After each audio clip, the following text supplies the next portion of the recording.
इतने बड़े लोकतंत्र को चलाते हैं और इसे एक साथ बांध के रखते हैं। भारतीय संविधान, आपको पता है, दुनिया के सबसे लंबे संविधानों में से एक है। इसमें 448 अनुच्छेद और 12 अनुसूचियां हैं। और इसकी ये जो जटिलता है ना, वो असल में भारत की जबरदस्त विविधता को दर्शाती है। ये पक्का करती है कि हर समुदाय और हर क्षेत्र की आवाज सुनी जाए। अब भारत की संसद में 2 सदन हैं। एक है लोकसभा, जिसमें 545 सदस्य सीधे जनता चुनती है, और दूसरा है राज्यसभा, जिसके सदस्य 6 साल के लिए सेवा करते हैं। ये दोनों सदन मिलकर ही देश के लिए कानून बनाते हैं और हमारे लोकतंत्र को जिंदा रखते हैं। और यह है भारतीय शासन की कुछ और जरूरी बातें। 1951-52 का पहला आम चुनाव, ये देश के लोकतंत्र के लिए एक बहुत बड़ा ऐतिहासिक पल था। फिर राजस्थान में पंचायती राज की शुरुआत ने स्थानीय स्वशासन को मजबूत किया।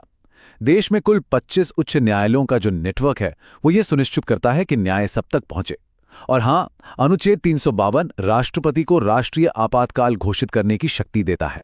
ठीक है, तो अब जब हमने शासन की नींव को समझ लिया है, तो चलिए थोड़ा वक्त में पीछे चलते हैं और उन ऐतिहासिक घटनाओं पर नजर डालते हैं जिन्होंने भारत को वैसा बनाया है जैसा वो आज है।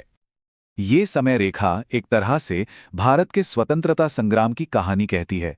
1757 में प्लासी की लड़ाई ने ब्रिटिश शासन की शुरुआत की, तो 1885 में भारतीय राष्ट्रीय कांग्रेस के गठन ने एक संगठित राष्ट्रवादी आंदोलन की नींव रख दी।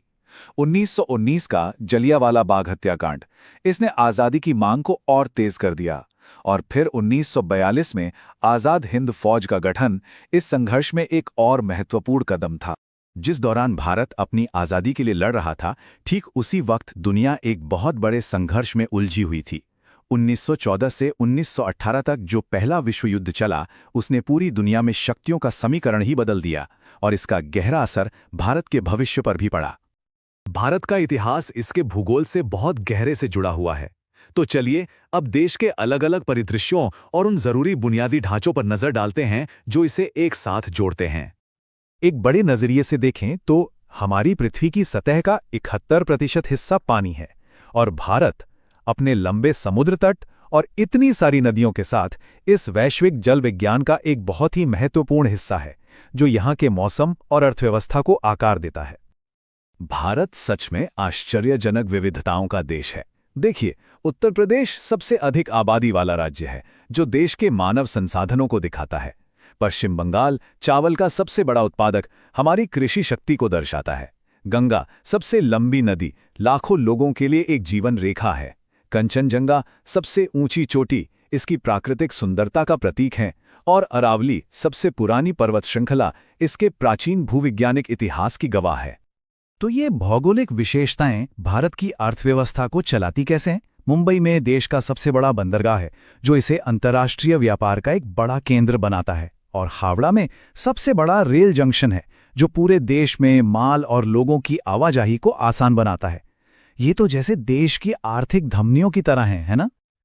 अच्छा, भारत की भूमि और बुनियादी ढांचे को समझने के बाद आइए अब उन वैज्ञानिक खोजों पर नजर डालते हैं जिन्होंने हमारी दुनिया के बारे में हमारी समझ को ही बदल दिया है। चलिए बिल्कुल बुनियादी स्तर से शुरू करते हैं। विज्ञान हमें अपने आसपास की दुनिया को समझने में मदद करता है। जैसे कि पानी यानी H2O का घनत्व 4 डिग्री सेल्सियस पर सबसे ज्यादा होता है। अब यह सुनने में एक छोटा सा फैक्ट लगता है, पर यह ठंडे इलाकों में पानी के नीचे की जिंदगी के लिए बहुत जरूरी है, क्योंकि इसी वजह से झीलें पूरी तरह से नहीं जमती। विज्ञान से थोड़ा परे देखें तो ग्रहों ने सदियों से हम इंसानों को आकर्षित किया है। मंगल अपने लाल रंग की वजह से लाल ग्रह कहलाता है। वहीं शुक्र, जो आसमान में इतना चमकता है, उसे सौंदर्य का ग्रह कहा जाता है। और ये वो लोग हैं जिन्होंने मानव इतिहास की दिशा ही बदल दी। चार्ल्स बैबेज ने आधुनिक कंप्यूटर की नींव रखी। होमी जे भाभा ने भारत को एक परमाणु शक्ति बनाया। नील आर्मस्ट्रॉन्ग ने मानवता के लिए एक नया दरवाजा ही खोल दिया। और APJ अब्दुल कलाम ने भारत की रक्षा क्षमताओं को मजबूत किया, जिन्हें हम मिसाइल मैन के नाम से जानते हैं। इन वैश्विक वैज्ञानिक दिग्गजों के बाद आइए अब भारत की कुछ अपनी अनूठी और पहली उपलब्धियों पर ध्यान केंद्रित करते हैं, जिन्होंने देश में बदलाव की एक लहर पैदा की। भारत की आर्थिक नीति में एक बहुत बड़ा बदलाव 2015 में आया, जब योजना आयोग की जगह नीति आयोग ने ले ली। ये सिर्फ एक नाम का बदलाव नहीं था, बल्कि ये एक सोच का बदलाव था। केंद्रीकृत योजना से सहकारी संघवाद की ओर एक बड़ा कदम, जहां राज्य विकास में ज्यादा सक्रिय भागीदार बनते हैं।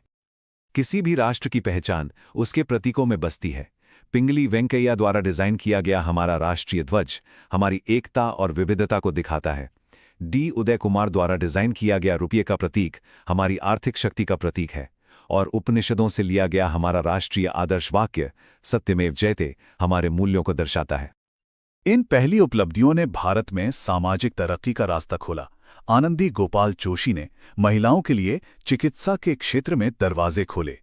तमिलनाडु में रात के क्रिकेट मैचों ने खेल को और ज्यादा लोगों तक पहुंचाया। चिपको आंदोलन ने पर्यावरण संरक्षण के लिए पूरी दुनिया को प्रेरित किया, और टाटा सन्स द्वारा पहली हवाई सेवा ने देश में आधुनिक परिवहन की शुरुआत की। 1965 के भारत पाक युद्ध के दौरान लाल बहादुर शास्त्री जी ने एक नारा दिया था, जय जवान जय किसान। ये नारा देश के सैनिकों और किसानों के महत्व को बताता है, और ये आज भी लाखों भारतीयों को प्रेरित करता है, ये याद दिलाते हुए कि देश की असली ताकत उसकी सीमाओं और उसके खेतों में है। तो आज हमने भारत के बारे में कई दिलचस्प तथ्य जाने।